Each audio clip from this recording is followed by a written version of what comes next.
Welcome to Not Milk Never Milk. Subscribe if you're lactose intolerant. In this video, I will explain how to make rice on the stovetop. First, rinse your rice under cold water until the water is completely clear. This removes excess starch, preventing sticky rice. Next, combine 1 cup of rice with 2 cups of water in a saucepan. For flavor, add about a half teaspoon of salt per cup of uncooked rice. This simple preparation ensures perfect rice every time. Once your rice and water are in the saucepan, bring the mixture to a strong, rolling boil over medium-high heat. As soon as it boils, reduce the heat to its lowest setting. Cover the pot tightly with a lid and let it simmer undisturbed for exactly 18 minutes. It is crucial not to lift the lid or stir the rice during this time, as it disrupts the steaming process. After the 18 minutes of simmering, turn off the heat completely.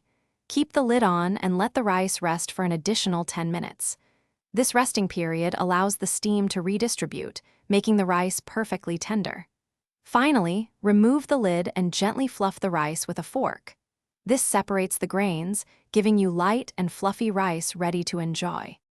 Here are a few extra tips for your stovetop rice. For a richer flavor, consider using chicken or vegetable broth instead of plain water. This adds depth to your dish. If you have leftovers, store them in an airtight container in the refrigerator for up to 3 days. And for those who love to read, check out the new Kindle Paperwhite. You can find a link to it, along with other great deals, in the description below. Happy cooking! Thanks for watching. If this was helpful, leave a like and consider subscribing. See you next time.